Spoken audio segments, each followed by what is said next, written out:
Hey, happy Hello. Friday, everybody. Happy REI Friday, happy hour at everyone. 5. Exactly. As you can see, I got my beautiful, lovely wife joining me for this Friday's happy hour. So welcome, everybody. Glad it's another Friday, and the weekend is upon us. So that's always a good thing, even though, like we all say, real estate never sleeps. But it's at least we get a little bit of a break now and then, right? Right. Oh, wow, the sun's really hitting my face now. Okay. Yeah, it is. But it's okay. It's all right. Super excited to be here. Danny is doing something today. He wasn't able to show up, correct? Yeah, he's at a wedding, if I'm correct. Oh, okay. Awesome. I could be wrong, but I don't forgive me if I'm wrong, but I'm pretty sure he's at a wedding. So, he should be partying it up a little bit, I would think. So that's a good thing. So this week, it should be a good week. We got some good information to share with you. Before we get into that and we do everything else, and start and introduce our guest and everything, just wanted to let everyone know, the month's almost over. September is close. You're going to be getting into the fourth quarter. So it's always a busy time of the year. I don't personally, Maria, I don't know if you have anything. I don't think we have any events or anything coming up that I can recall off the top of my head. I don't know if you know of anything, right? We don't have anything right now, right? Not right now that I can think on top of my head. It's just our lives that we do every week. Monday, we have a live in Spanish. I believe 7 or 8 o'clock in Spanish in Campos Capital Group, FB. Then we have our Thursday Jueves de Conexiones and Friday. So nothing yet when it comes to no live events coming up as far as we know. No in-person events. Yeah, Trader just did a really good one just recently. I know they talked about it in one of the Facebook lives. That was pretty good. Yeah, and that was in Maryland, right? Yeah, Francisco saying, Ken, no tequila. You don't have tequila today. No tequila today. I'm about to share what I'm drinking, but I can tell you in advance it is not tequila. so no tequila today. But hey, it is what it is. But that being said, I want to introduce our guest and also do our favorite part, or my favorite part of the show, and that's share what we're drinking. And then we will get moving on the questions. And here we go. I want to introduce Wilfredo Sanchez. It's okay I call you Will, right? Yes, it's fine. Okay. Hi, Will. How are you? Excited. Happy Friday, everyone. We will introduce him in more depth in a moment. But again, let's do the favorite part. I will share what I'm drinking first. I'm just doing straight. Well, not straight. Well, yeah, straight, but with an ice cube. So on the rocks, I guess. Some bourbon. So that's what I'm drinking today. Keeping it light. Yeah, right. Just kidding. Salud. How about you, Maria? I have, I'm drinking a cranberry and vodka. So you can't go wrong with cranberry and vodka. Refreshing. So salute. Cheers to all. Nice.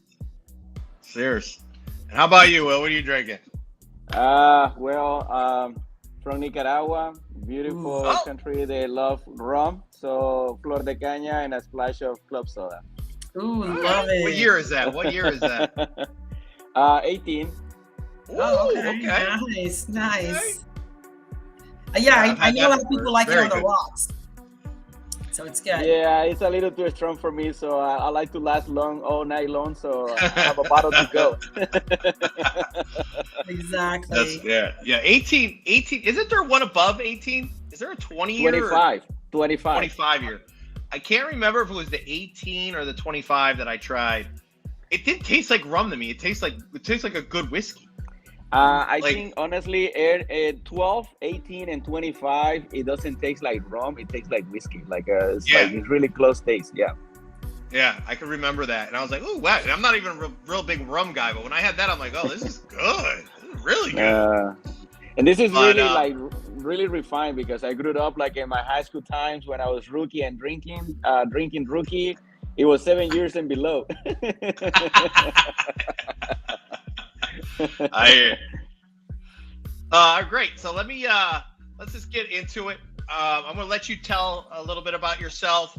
You got some personal things, but also just tell a little bit about your career and what you're doing now. Well, technically, originally from Nicaragua, so I've been this, yes, from the hottest part of the country, so 100 degrees plus is welcome. I've been in the state for 23 years. I've been going to a long journey.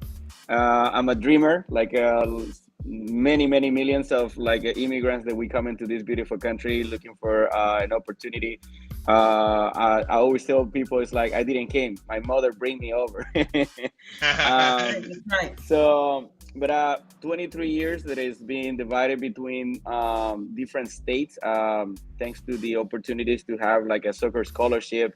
5 years later that I arrived into the country, I was bringing from Miami, Florida, all the way to Texas. Not know the language, but I have the big dream to basically complete and accomplish my education. So thanks to the skills of playing soccer, I have the opportunity to get my undergrad degree, and take me to Texas, then Mobile, Alabama. But between Alabama and Texas, I was able to travel a lot with the school. I have games every other day, so I was in the bus every other day. So I have the opportunity to travel a lot. Recently in 2015, I have the opportunity to move into Maryland for family reasons. But I started my banking career right after college. So I started my career in banking with Chase in 2010, and back in Houston, Texas. Have the opportunities to have like a great trainings. I always tell that it's like every bank is a school.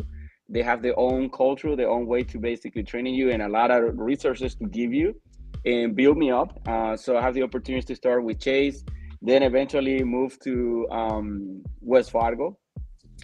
And during the West Fargo time, I have to basically move from Houston to Maryland. Few months later, after I arrived in Maryland, I was joined SunTrust, what now is Truist. And I've been building like this long banking career with like small business banking at the beginning with Chase, then management with West Fargo and SunTrust.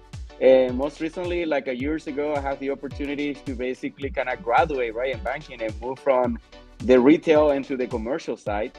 And that to me was a huge jump, and it was a huge change, and the way that I basically have the opportunity to help more clients.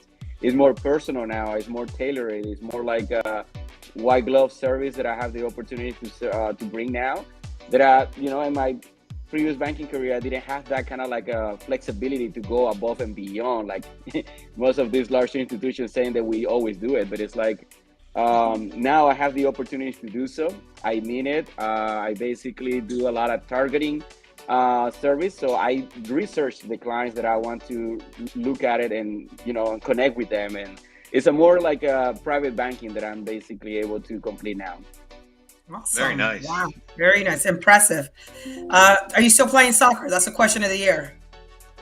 Yes, I still do so. Not much like I would like to. My body doesn't helping me much at this point. I still trying to, not trying to gain so much weight. But the reality is that in my senior year in college, I turned my ACL, so I have to basically go into a surgery. And that was my first ever injury, and that basically changed the whole game. I mean, I get injury in November, and back then when I graduate MLS, it was not what it is now, but it's like they already have some kind of like drafting, and I have the opportunity to go draft in January, but I have to go into a surgery. So I say, forget about it. I already get my degree. This is what it means to happen. It's time for me to go back to the workforce. Exactly. Well, that's good. That's good that you were able to play mostly your whole college career too. Yeah. With the exception of the last year. Well, I remember it's kicking the ball and running like behind the ball. That's awesome. That's awesome. So, Nice. So Will, we thank you for joining us today. We wanted to have you because we wanted to talk. I know that you're working with M&T in the commercial side, so we wanted to take. No, sorry, I work for First Citizens. First Citizens. Well, I'm so sorry. First Citizens. That's okay. That's fine. That's fine. I am sorry. Right before I got on this live, I was talking to somebody that had just told me something about MT. So First Citizens, my apologies. Yeah, First Citizen. No worry, but it's okay. Okay, In fact, okay. let me tell you, a lot of people doesn't know about First Citizen, but it's like lately, this year, I mean, recently this year, it's easier for me to relate First Citizen because we was the bank that who actually purchased the Silicon Valley Bank out of California. That it was like a, So you guys are that bank. Okay. we are that bank. Yes, we are that bank. Well, I am excited. I'm even more excited that you're from First Citizen because I don't know, and I don't think Ken, you don't know too much about First Citizens. I didn't know until Oh, I really? got invited. So before we even get into maybe some of their products, tell us your experience for those people that have other banks. We have a lot of investors that watch us that have other banks. Is First Citizen a nationally? Where are you guys located? And all over. Tell us about just like we'll get more into detail about some of the products, but just a brief summary of what First Citizen is. Well, and let why me start you chose saying. to work with them. Yes, that's a great question. Listen, after so many years already working for Chase, Wells Fargo, and Truist, one of the top three largest banks in the nation. When I get invited, I was invited. I mean, it's like a recruiter one day actually sent me an email and say, "Hey, Will, we actually kind of tracking you background and your experience. I think you will be a right fit for us.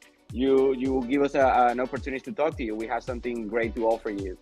And honestly, I didn't know anything about First Citizen. I think it's like what is really helping me was the craziness of the transition, the merge between SunTrust and BB&T. Oh, mergers are I- hard. that actually built a muscle that I didn't know that I have, by the way. I don't regret to basically go through that time. It was crazy. I lose all my hair because the merge. It is crazy. But quite honestly, First Citizen is a very unique institution. For many, many years, I truly believe that it's like banks are banks. The only thing that changed is the name and the logo, but it's banks are banks. Not until basically First Citizen showed me there is a different way to banking. And not because I work for this company. By the way, I personally been experimenting like a huge experience with them as an employee that I can tell that it's like everything started with me at the personal level, and I basically expanded and share that with my clients. It's the largest owner, family-owned and controlled bank in the nation. Oh, wow. Recently, in the second quarter, thanks to the obviously the acquisition for Silicon Valley Bank, we actually become the most profitable bank in the nation in the second quarter of the year. It actually beating Chase, which I think that to me it was huge. We actually become more stable, more strong than ever. We actually has like present before the Silicon Valley in 22 states. So we are coast to coast from Florida to California. Here in the northern side, I think it's like coming up is thanks to the SVB. We're gonna be in Boston, but so far right now, the northern state here in the Northeast is Maryland. We actually have a very unique business strategy. The bank actually have 125 years in the business, in the industry. 125 years sounds easy, but it's huge. We are centralized in North Carolina and Raleigh. That's where our headquarters is at. That's where the family actually is at. We still have this first location that we opened 125 years ago. It's still operating in Raleigh. Beautiful city, beautiful location. But in North and South Carolina, we actually have what everybody is familiar with the retail system, like locations in every corner. Nobody's more convenience in North and South Carolina than the First Citizens Bank. Great. We have a lot of these those in two North Carolina. states. Outside of the two states, we actually have what we call like the target market. Basically is focusing on business clients only. So we actually have few locations in every single state, but it's like the main focus is to basically target the clients that are the right fit for us, and we're the right fit for them. So we are specialized in some specific industries. For many, many years, we was being known as the medical bank with doctors, surgeons, lawyers. They can actually get anything they want with us, very easy. Recently, we are expanding that to the skill trade industry. So we now more like emphasis on plumbers, electricians, HVACs, Oh, nice. and yes, because we understand that it's like they are the most principal essential workers and companies in the industry that basically maintain the general contractors alive. Mm-hmm. So general contractors can basically be left and right, but it's like the electrician contractors, the plumbers contractors, the HVAC contractors are gonna be there years and over years and over years. They normally are more like a family-owned businesses that we are really, really well appetized for those. But other than that, I mean, it's like First City is a great institution. We actually are now bring clients into the business and the book of business just because we don't open accounts just left and right. Like a client's just coming into my office and say, I want to open an account. I question it. I was like, this is fraud. I mean, it's like we're not advertised. We're not basically out there looking to open the door and you can walk in and open accounts like that. We have most of our clients by referrals, or that we actually get like a really good full training to basically go out there and use our resources to look out in the market the best or the clients that actually right fit for our business model. And but once we actually reach you out is because you being selected. We actually understand that your business model is gonna work with our model and we're gonna actually spend it and build a long-term relationship. So it's not only open like in a lending product, it's like we want to basically build a family environment where we can grow with you and we can actually build like a long-term relationship. Nice. Very nice. Nice. Nice. So we're gonna have you talk about products, and I think you can get into like the deposit stuff in a minute. But I want to jump kind of like most of our clients and most of our people that is watching right now and who will watch the recording. Okay, they're investors, so they're looking for capital. They're looking for cash flow. They're looking for those type of things. So I want to jump into it. I know you have on the business side, you do offer a business line of credits, and I want you to just kind of talk about what is a business line of credit for maybe people out there that don't know. How is it different than your traditional like consumer side? Like what are the differences between doing consumer and a business line of credit? If you could just discuss that a little bit, it would be great. Sure, absolutely. Let me start with the what a business line of credit is. Well, for those that are familiar with a credit card, for example, instead of actually carrying a credit card in your wallet and your purse, you're gonna have a business line open in the bank that you can utilize for working capital. So that means that we actually will be able to qualify you for in a business line for YXC amount. Based on the criteria that is like what it makes sense for the business itself. But it's like, for example, if electrician actually need like $100,000 credit line for working capital, we actually open that line where the business owners can go into that line and draw money as far as they actually have availability, right? So Mm-hmm. and they actually will be able to start making payments on interest only.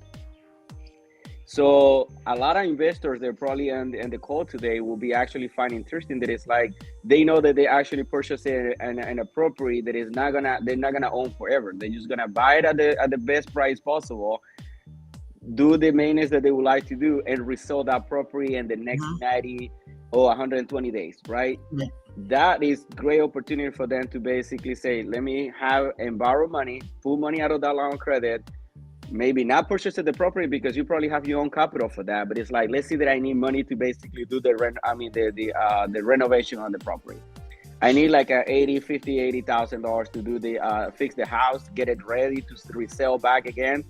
And you know that it's like you're gonna put money out of that line and you actually gonna start paying interest immediately after you make the first draw. Right. So you're gonna make interest payment only for month to month. And if you like to make that payment and like in 3 months you actually sell back the house and you collect all your money back, you go back to the bank and say, hey, here's your $80,000 back. Your line of credit is available for it again. So it's kind of like lending money to yourself.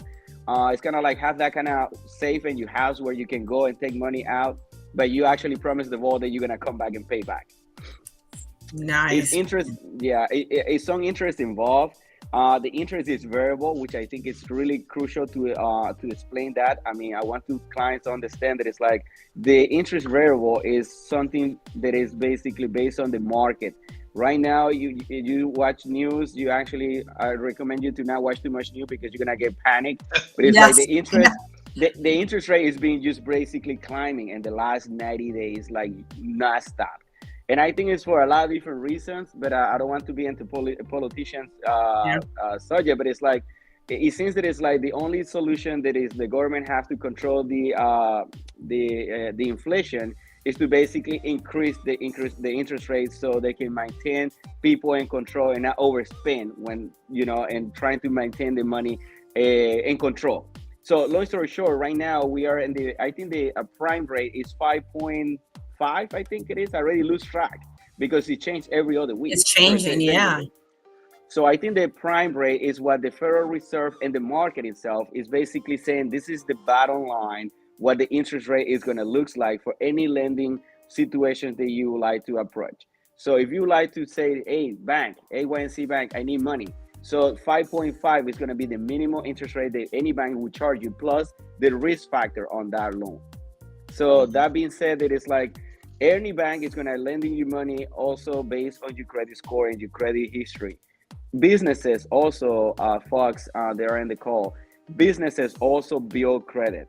So once you actually create and what incorporate your business like as LLC, as a corporation, immediately you actually fell into a credit bureau that is only for businesses.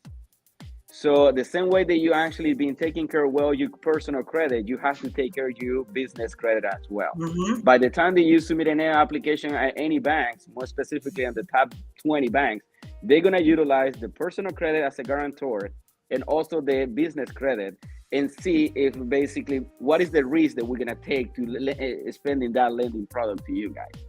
So depending on the amount that you request, depending on your credit score, depending on the annual revenue, I mean, all the information that we gather and we pick it up from the business owner, we use all that data to make a decision if we're gonna be able to extend in the amount of money that you request, or we're gonna contra offer for something lower, or technically speaking, we're not gonna be able to extend that business now credit to you guys. Okay. Got it. So, can I ask one more question? Follow up with that. So let's talk about these business line of credits. You, in your case, for the I don't know if that's the correct word for the office, for your offices, say in Maryland, if you don't have, or in the areas that people don't have access to the retail side, how do they open accounts? So like, can someone from Texas call you right now and say, Wilfredo, can I need to open, I want to look at your commercial products, I want to open an account. Can they do that or not? Sure, absolutely. I mean, obviously we're gonna go state by state. We actually recommend to customers basically reach their local offices. We do have offices in Dallas and Houston. So we have offices in Texas that you can reach out. Obviously, you're more than welcome to reach me out. I can definitely, pivot you, and I can basically direct you to the person who you can talk to. And this person will follow up with you and establish that relationship with you. Now, for those states, like we're not in 52 states. So in those states that we're not present, it's a little bit more difficult for us to basically extending lending products because we want to basically work with the local businesses where we have a footprint. Makes sense. Right now we're struggling. Oh, California, I just see Vilma send a text. Vilma, yes, California is actually one of the largest target states where we have maybe around 15 locations around California. So we have presence and coverage in California, especially after the conversion and the acquisition of Silicon Valley. Silicon Valley actually inherited us 17 locations in California, alone plus whatever we already have there. Awesome, nice. Very nice. All right. So let's talk about, so I come to you, and I say to you, let's say I go to my local, so I live in Charlotte right now. I go to my local First Citizens and I get I open my bank account, my business bank account. I've already been in business, say 2 years. I've already done the history, the credit. I have 5 to 6 houses that are under my LLC that I flipped or I have now as rentals. I open my business account with you. At what point can I start applying for the business line of credit? Or is that something that once I open the account a week later, you guys are going to call me and say, hey, after reviewing all your information, you've been approved? Or do I have to physically apply? Okay, so that's a great question. So for those that already are in states where we have a footprint and you can visit, even call me. I mean, it's like, we love to help anyone. But if you go to the local locations, what they are gonna looking for is to make sure that you establish that relationship with the bank. And everything starts with your operation account, with your everyday checking for the business. We basically tell the bank, what is your livelihood? How do you operate? What is the type of money that you move around? So that relationship is crucial because we care about that. More specifically, recently we have like clients that probably the credit score is something that is a challenge for them because their credit score is a little low. It is not basically meeting the minimal requirements that we actually have as a minimal requirement. But the relationship itself is helping us to qualify them because they've been banking with us for maybe over 2 years. The operation accounts are with us. They have probably like a very good balances in their accounts. They can actually give us confidence and they say, hey, this is a good, true business owner that is basically doing business very legit. The credit score is maybe not there, but it's like, let's helping them. Let's start the line of credit that they need, but maybe they request for 100. Let's do something for 50. Let's see how they can actually manage that. But most business owners need to understand that it's like the same way that you start building your credit when you was younger, when you first take your credit card, with your first credit card, with your first car loan. The business normally start building credit with the business credit card. It's the easy, not the easy, but it's like it's the first step that we introduce business owners to get and build credit at the business level. We approve them business credit cards. The business credit card can actually get a loan depending how many years they be in business. Business are established for over 2 or 3 years. Most likely they have an opportunity to basically reach out this location, open their operation accounts, bring their balances and say, you know what, I need a credit card, I need a business line of credit. Everything can be together in simultaneously. Yes, you have to submit those applications with the business banker that is taking care of your relationship. A lot of things we actually do remotely. You can call me. I mean, my business clients, I only meet them the first time that I basically need to see their face. After that, they can email me, they can call me. My cell phone is 24/7. In my work email, I have my laptop with me all the time. So anything that you need, if like a weekend, you're in a happy hour, you're in a party, you're in a wedding, and somebody brings some questions in reference to business, and you would like to reach your banker, First Citizen will actually bring you that type of service. So line of credits right now is basically in First Citizen is annual renewal. So we open a line of credit, and every year you have to renew your line of credit. Okay. Got it. The opportunity that you have, the years over years that you can, if you use well your line of credit, it's exactly the same how you use your credit card.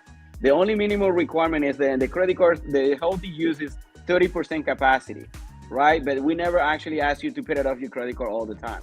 And business line of credit, we open a line of credit. Let's say that we open it today. We have 12 months to utilize that line of credit, but in the month 11, you have to pay it off that line to down to zero. So when the renovation comes on the month 12, we have to have the line of credit and zero balance. That help you to request an increase on your line. So if your line was open for 50,000 in the first year, and your business line of credit is paid off in your month 11, and then we can actually increase it to 75 to 100. So all depends how well you use your business line of credit. Exactly the same how you use your credit cards and things like that. Okay. That's awesome. You actually did part of my question, so that's awesome. The other part is, does line of credits do you guys have fees, annual fees on your line of credits? Is it a percentage or is it a straight fee? What is it? Great question. Yes, we actually have an annual fee. It's $250 per year. No matter how much you actually have your line of credit, it's going to be $250 you have to pay for annual fee. Also, the interest rate that you will pay on the balances, if you carry over balances month to month, at the variable rate is possible. Got it. Okay. Nice. So I mean, go ahead, Marie. I was going to ask, how are you guys? We have a lot of our clients that may be watching today. They're established clients, long term. They have a long history of credit. but a lot of them have with their business accounts. They have Home Depot credit cards, Lowe's, and they already have, like I said, LLC. They've done loans with their LLCs to buy properties. However, some of these clients only have I-10. Now they have history with their I-10 as well. Some, not all. But do you guys accept I-10 holders? That's a great question. Hopefully in the near future, that is something that we'll be able to accommodate in the bank. Right now, we're not be able to help the tax ID number holders. I heard that some other institutions are targeting that type of market because it's a huge market. It's a very interesting market. For example, the most common right now that come out of my head is Bank of America. Bank of America bring lending products to business owners, even like the personal levels, like somebody with a tax ID here with no legal status in the country, they actually extend like a $500 credit card immediately, right? Boom, give it. So First Citizen is not in that level yet. It might be something that we can probably reset as a strategy in the near future because it's a very interesting market. It's a huge market to basically jump in. But at this moment, we're not able to basically help anybody that actually have a tax ID number to qualify for any type of lending product in First Citizen. Okay, no problem.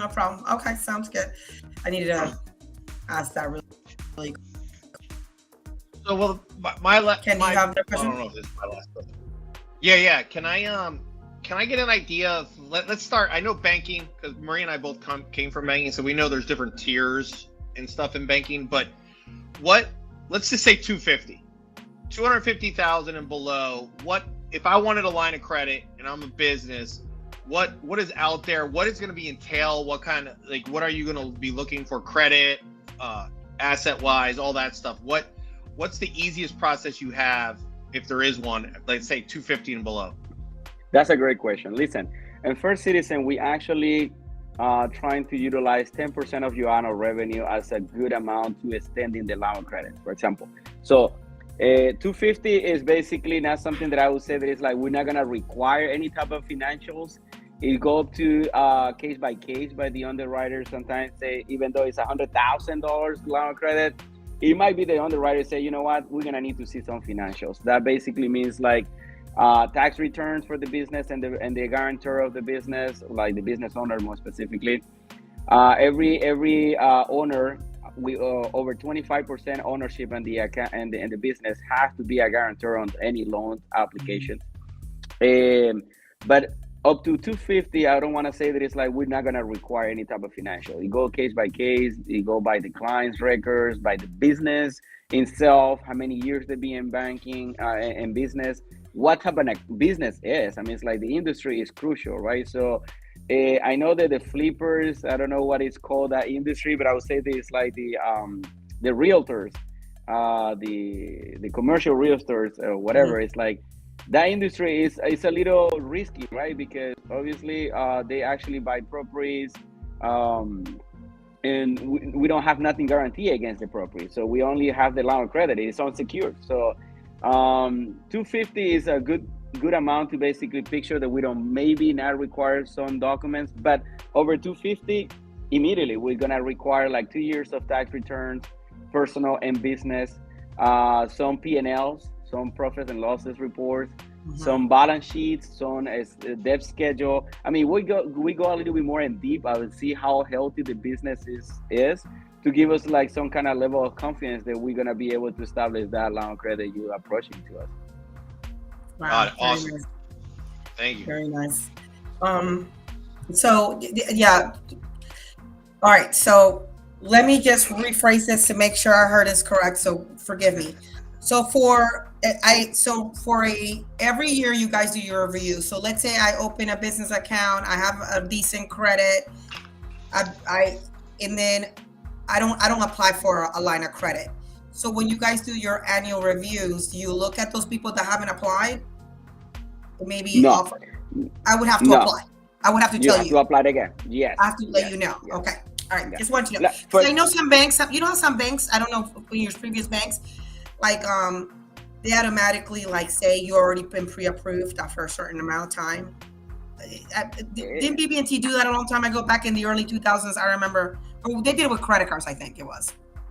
Yeah, with different products, I think it's like large institutions use a lot of data that they actually accumulate years over years, and they utilize that data later for marketing, and it's kind of recycling all that data years over years. In fact, a lot of people actually receive in the mail like a pre-approval letter saying, "Hey, you pre-approved for this," and that is just a hook, because maybe it's just basically data that we actually collect years ago.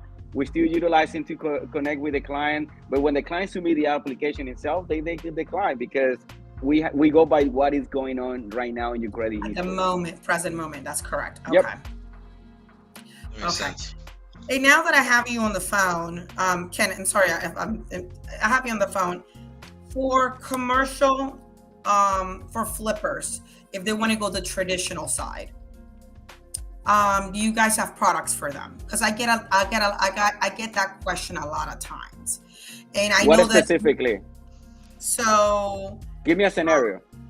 So I want to. Well, I know that you guys don't. I don't think banks do the rehab part. But if I want to buy a 20 unit, multi-unit, 20 units, you guys do that financing. I'm going to rent it out. All the units, or the units are already. You guys do those products as well, right? The type of loans for long term. We're not so appetized for the residential real estate investments. Okay. So we actually are doing better execution on the commercial real estate owner occupied. Okay. Commercial real estate owner occupied. Yeah, but for investors, I mean, it's like I heard that it's like we're probably gonna start doing something more differently maybe next year. But it's like we will see how the economy actually readjusts itself. Right. But it's like right now we are not basically appetized or open or welcome people that would like to basically buy like an apartment complex, for example, or they would like to build like a new residential homes. No, we actually more in the commercial real estate owner occupies, and if it's an investment, commercial real estate, it's case by case, and depending on how strong that relationship you have with the bank already. Got it. Okay, all right. And then these loans, that commercial owner occupied loans, let's say if I went and buy a restaurant, how long are they taking nowadays? Because I remember before we left the bank, I've been wanting to ask this to a banker. Before we left the bank, and it's different banks, not your bank. These were taking, how long were you taking in your bank, Ken, back in the day? Mine were taking like 3 to 5 months. 2 months, 3 months? No. And give me another. Right now, we actually in the 45 days range. Oh, wow. Okay, good to know. Yeah, the speed is basically our specialty.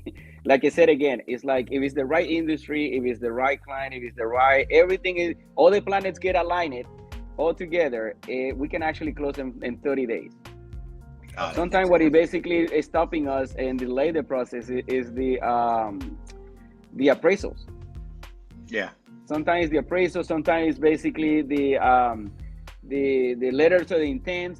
Sometimes the seller and the buyer, they don't get an agreement. We probably have the kind of pre-approval already, but it's like, come on, give us what is the right final number, Yeah, for sure. Because we have to schedule the reappraisal, and the appraisal sometimes is the time maker. If they actually send those back quickly to us, in 30 days we are out and closing. Nice. Okay. Got it. Cool. Okay. Perfect. Yep. Yeah. Now, I think the only thing that I would like to basically recap on all this about First Citizen, and like I said at the beginning, is like it's all about the relationship that we can build with the business owners. At the end of the day, if you are looking forward to establish a relationship with us for the lending piece, I want you to be aware of that we're gonna require you to basically bring your entire banking relationship with us. So one of the things that we want to make sure, and we can make this really straight and transparent to the business owner, is like we also are taking care of your deposit. So it's not just the fact that we're asking you to bring us your deposit for us to be able to give you the lending product. No, the reality is that it's like we want to make sure that for you and for the institution, the cost of lending it reduces when we actually have you deposits as well. Because if we're gonna be able to pay you interest rate on your deposit, You basically say, I'm collecting 3%, in my business saving account, in my balance, and I have to pay 7% of my lending. What's your real cost of your lending? It's basically 3%. Yep. 4%. Sorry, I say 3 and 7. So it's 4% what you basically are paying for your lending product. So it's not real 7. So people have to basically see the big picture, that it's not only about the 7, 8, or 9% that we give you or we pricing you loan. It's also about what we can pay you back and you deposit and you balance it. Good. Speaking of, and before you leave, your deposit accounts, do you have for the new little guys that are starting out, do you have the basic business accounts? Basic checking account. We have a checking account. We have 3 levels, 3 tiers of checking accounts. Okay, and really depends on what is going to be the right fit for the clients. For example, I have a business checking account. The basic one is not going to require any minimum balance, but basically any treasury management product or any additional product you like to get, you're going to pay a full price of that product. For example, because we're not in every single corner, some business owners are going to require to have their remote deposit and capture. This is basically the machine that you can run your own checks in your own office. So if you actually have the base checking, you're going to have to pay the full price for the service, monthly service fee for the machine to basically be in your office. We actually have the second tier, is basically an account that is going to require a minimum of $25,000 minimum balance in your checking account. With the $25,000 in that account, it's going to give you a discount one treasury management at the $15 flat rate. So if I basically have to open an account for someone that is not going to be close to my office, but still would like to banking with me, and the bank is going to be in your house. You don't need, and let's actually move forward in the modernization of the banking. We don't need to have a location across the street from you. All banking is basically online. You have like equipment that you can actually have in your own office. If you have a strong relationship with your banker, honestly, you don't have to stop by at the bank anymore. So let's see in pictures like that, we open an account for the type of business owner that's going to need like an account that it's going to maintain a minimum $25,000 in that account.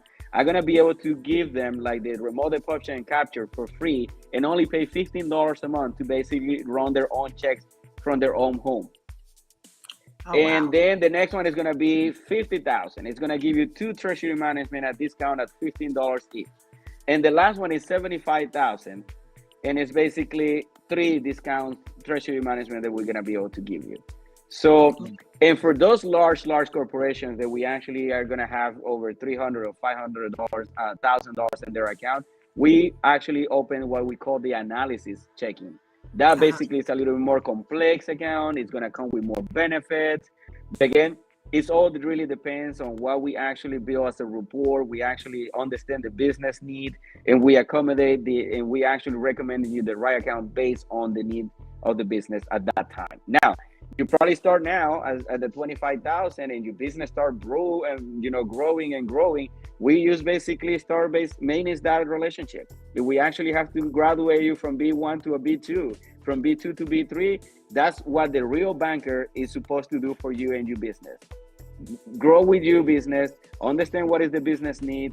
If we need to basically change the type of the product that you actually start off with us, we have to manage that account year over years, because the business actually change every 12 months, every 6 months. I mean, it really depends on what type of industry you are. But some business owners actually start very small at the beginning, and 2 years they're like $2 million. Yeah, absolutely. So absolutely. I've been seeing a lot in our Latinos community as in the cleaning industry, like in the landscaping industry. They start like as solo proprietorships. 2 years they're in LLCs. In 3 years they're like Inc. because they actually go from $100,000 a year to 2 or 3, 5 million a year, and in only like 2 or 3 years period of time. Yeah, I love it. It's great. So just to open an account though, if I'm opening, let's say that $25,000 one, or no, the minimum, that one, the one with the one treasury management discount or free. With that one, I just bring my LLC, let's say it's an LLC, my operating agreement, articles, my EIN. Correct. And also the information for the business owner who actually going to be in the account. Right, because the part that's where you also that we sign who's also the owners, right? The membership in the anybody over 25. Okay. Yeah. Also, And- listen, mhm. a lot of clients, a lot of business owners, they just basically pay in a CPA or whoever and a registered agent to basically file their articles, right? Incorporate the business with the state where they are. State by state, you actually have to pay an annual fee to actually be in good standing with the state. Yep. So that is basically an annual fee to basically do business in the state itself. So the state has to collect that fee year over year. If you do not pay attention, you not pay that fee year over year, the state is gonna put you in a good standing in the state. If your business is not in good standing with the state, the banks are not gonna be able to open any type of account for you guys. So open you LLCs, open you Incs, but maintain that relationship with the state, making sure that you pay year over year that annual fee with the state, because the first thing that I'm gonna do when I collect data, when I collect the articles from you guys and your EIN number, I'm gonna go into the estate and see if you're in good standing or not. If you're not in good standing, I'm sorry, I'm not gonna be able to move forward until you basically pay the estate and become in good standing. And the state of Maryland is pretty good. You actually pay that, and probably in a couple hours, they update Yeah. the information and the state website, and we can actually move quickly on that way. But I don't know what other states' process is, but it's like in Maryland, it's pretty quick. Yeah, most states I've noticed, most states, not all of them, they can be they can be pretty quick. I know that in North Carolina, New Jersey, some of the people that, because we also require them to have good standing. So sometimes they miss that 2-3 months that they didn't pay. So then it goes in right away. So, but that's a good tip for sure. People, they forget to do that. So that's awesome. Well, another one. I want to basically share all my experience with my Latino community and all the hiccups that I've been. It's common, and I want to basically bring it to the attention because it's common. Large corporations, very good business owners, very good Latinos successfully from the outside. But at the beginning, listen, business owners, at the beginning, you actually fell in a very common mistake. You not pay your taxes to the IRS, or you not pay your taxes to the estate. Then the estate or the IRS put liens on you and your business. And when it's time to basically lending, you probably be making the money, you have the balances in your accounts, you at the personal level, you have a great credit.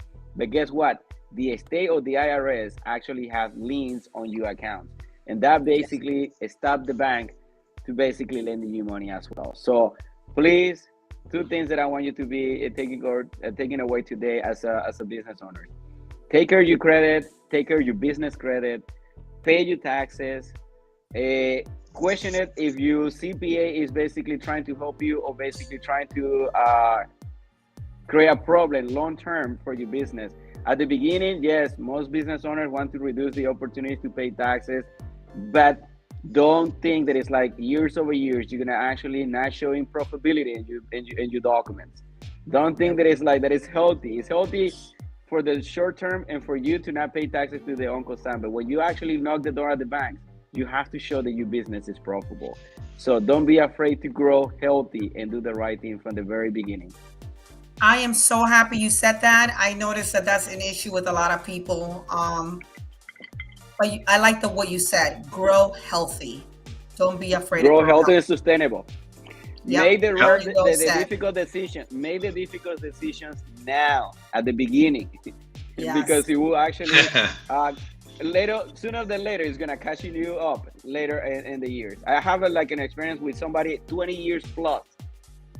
Man, it was so depressing. It was so discouraged that I was like, the business legit, so sustainable, economically speaking, carry over like $1,000 and tax liens with the IRS, and that's it. We cannot basically lending them. It's unfortunate. Wow. Yeah. Wow. Yeah, definitely. Crazy. Also, and we say this in a lot of our lives. Also, make sure you're talking to some certified accountant, not a tax preparer, especially if you have a business account. They don't know what they're doing. CPAs are the same way that you actually grew up in the school, right? So you 6 years old, you're in first grade. But when you're already like 15 years old, you're already in high school. So you're in a different school, in a different facility. So if you start with your CPA when you start the business, and it was like in a small CPA that is charging you like a small fee that is cheap, it's fine. But when your business grow into the 500 into $1 million revenue, it's time to basically looking for those CPAs that have the capacity and the experience to deal with people in your site, because they will actually give you the right recommendations about what is the healthy decision that you can make and stay in compliance.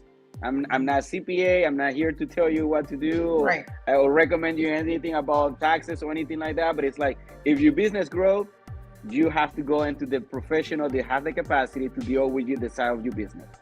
Absolutely. I could have said it better. That you're so right about that. Yeah, definitely. Nice. Well, this was very educational. So Will, thank you so much. I love it so much for joining us, man.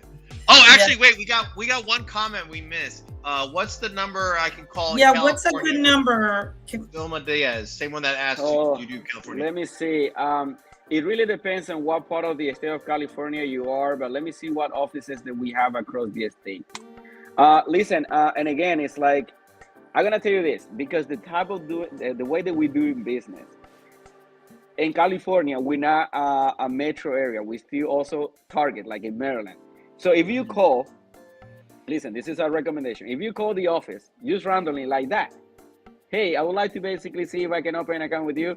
They're gonna actually say, they're gonna question it, and they're probably gonna think that you're a scammer. So that's how beautiful is the type of business that we do. We don't actually do business just randomly like that. What I'm gonna be able to do is I'm gonna put my number, my email address, reaching me out. I will introduce you to the person close by in your area, and they're gonna reach you out. So I don't want you to nobody close the door in your nose, because you're calling the offices just randomly like that, asking questions that is like, that's what most scammers actually do. So we're not that type of bank that we're gonna collect calls and we're gonna get excited because you wanna open an account with us. So let us reaching you out. I can share my phone number, my office number, my email address, reaching me out. I will be with you. I will actually introduce you to the person in your area, and they're gonna work closely with you. And that's where you actually start building that relationship with the bank. Very nice. Thank you. Can you put it in our private chat, and maybe we'll have our host put your email and phone number. I never been using this platform, so educating me, I feel a little bit. I can see it now. I can see it now. I can see it now. Private chat. Okay. Very nice. So, well, we had some really good stuff. Banking is very interesting, and a lot of people don't understand it. But I'm glad you gave us a very good overview. And First Citizens doing really good. Like, it's just, I like it. I like the way that you guys care for your clients. You kind of like, it's like a VIP. It's a VIP. Take care of your clients. You know what I tell my prospects or my clients? First Citizen roll the red carpet to onboard you into the bank. A difference the other banks, they do the same. They roll the red carpet. They get so excited, and you actually shake hands of many people when you open that account in the largest institution. Once you're already in the pool, they roll the carpet and roll it to somebody else. And First Citizens, we roll the carpet for you. We keep it. Nice. So in my banking career, I never have to put my cell phone number on my business card. I have to do it in this business. Oh, wow. I can basically tell you that it's like it's so intense. You can call me anytime. It's 24/7. I always tell them, I'm a private banker. If you never have that experience, welcome to that service, because it's very tailored. It's very unique. And we understand your business. We advocate. We become your lawyers in the bank when it's time to basically advocate for you when you need something in the bank. So that's why we don't bring anybody just because. It's because whoever is already in, you and the privilege of a group that you're gonna grow with the bank. The bank is not. You're gonna have some resolutions from the bank when you're already in. Yeah. Right. We are very selective. Very nice. Love it. Awesome. Well, you know what? Salud. Well, thank you Salud. So much. Cheers. Good info. I'm already done. I can't do another one. Man, you go to the happy hours, they only allow you to buy one drink. I know. My happy hour, yeah. But anyway. Also for any Spanish speakers that prefer to speak to someone in Spanish, Wilfredo, I know you mentioned at the beginning, but he talks both Spanish and English, so you'll be more than happy to talk to him in Spanish. I speak Very Spanish and I speak Spanglish. English, I know. Exactly. So English is not my second language. It's my third or fourth. I learn every day. So don't be discouraged. Be brave.